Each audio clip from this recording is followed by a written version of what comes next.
With the nav screens directing our route, we depart Serpentine Cove.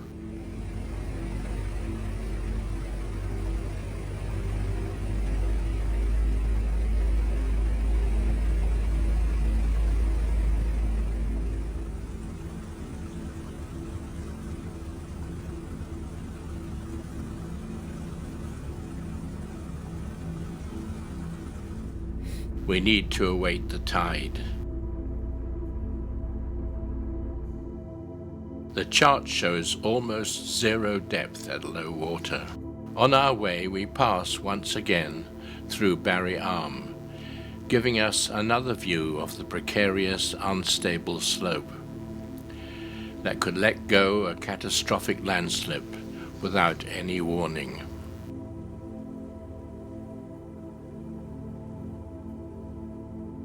Today, we continue to follow in the wake of the 1899 Harriman expedition, described in episode 3. We are heading up what he named College Fjord, with its total of 8 glaciers. On our port side, we will be passing 6, each named after colleges for women. To starboard is just one, Yale, a famous college for men, and at the head of the fjord is the big one, he named Harvard.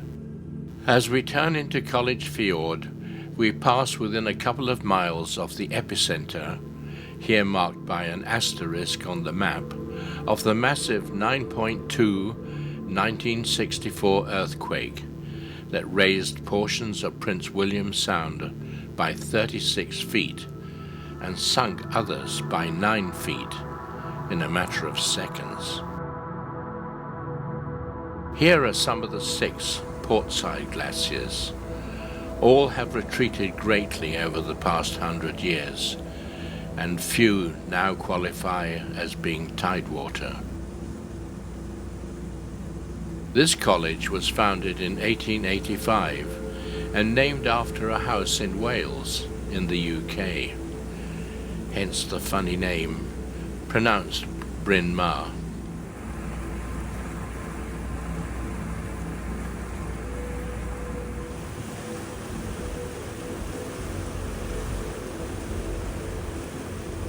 Many of the ice floes carry a burden of debris and even chunks of rock.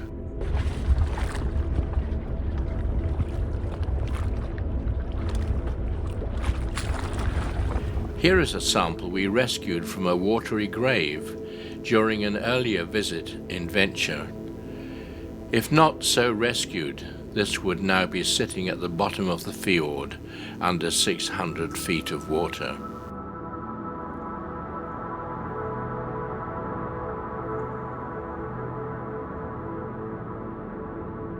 We see only one seal resting on a floe. Surrounded by these giants, distances become deceptive.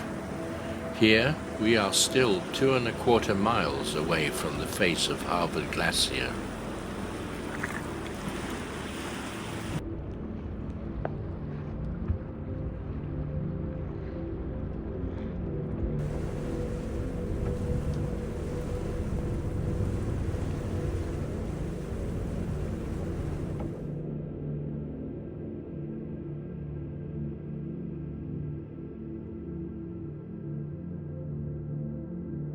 As we approach the head of the fjord, we thread our way through a sea of tinkling ice.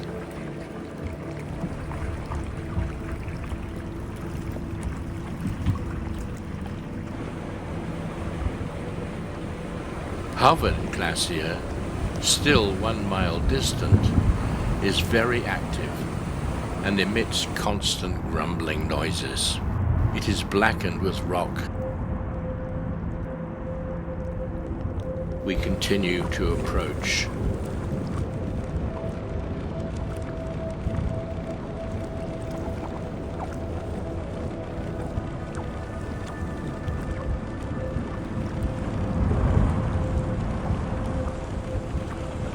A splash from a minor calving prompts us to launch our drone.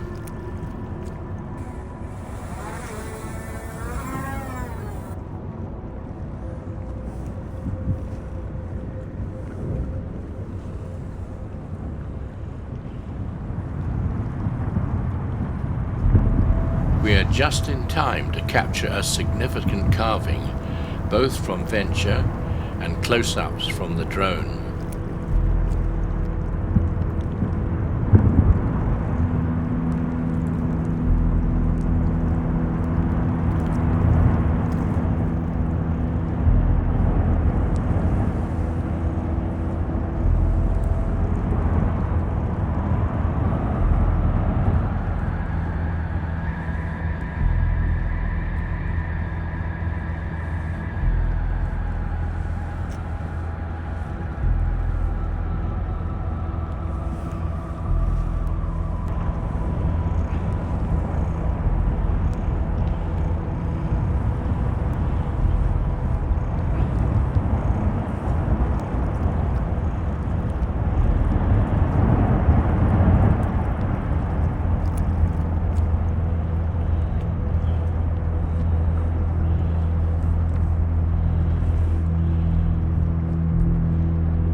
Gently rise and fall from the resulting wave.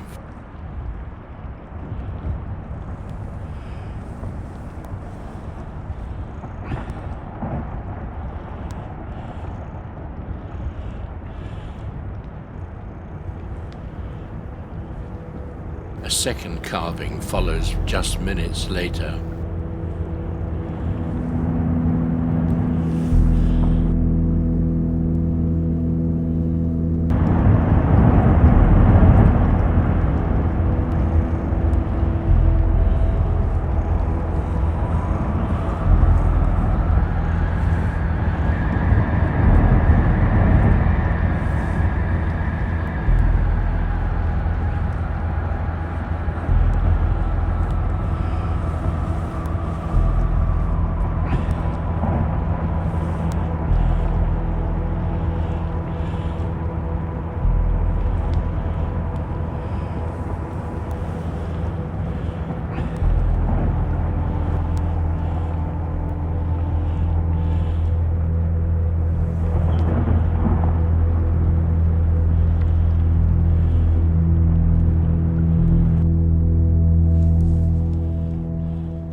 This glacier shows clear contrast between those sections which scour the rocks and those that do not.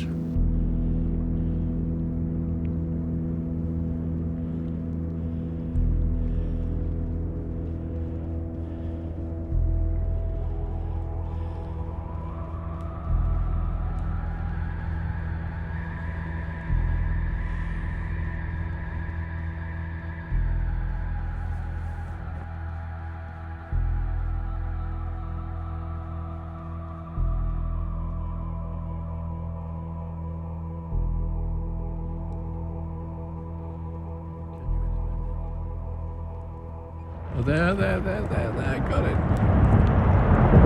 Oh, look at that.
Capturing calving requires enormous patience as well as good luck at having the camera pointing in the right direction at the right moment.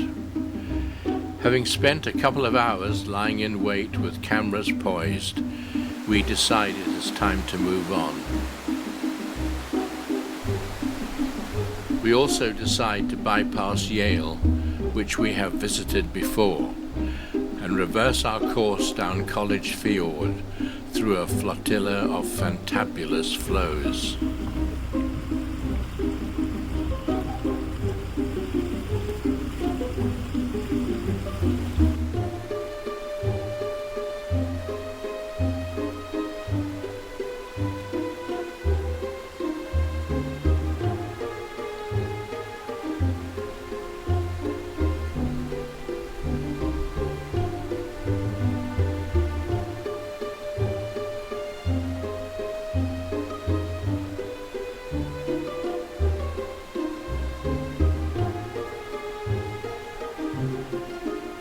In these 2 days we have spent time with a total of 14 glaciers. Starting tomorrow, we plan to cross the width of Prince William Sound and explore a very different face of this wonderful place, which will be documented in the next video.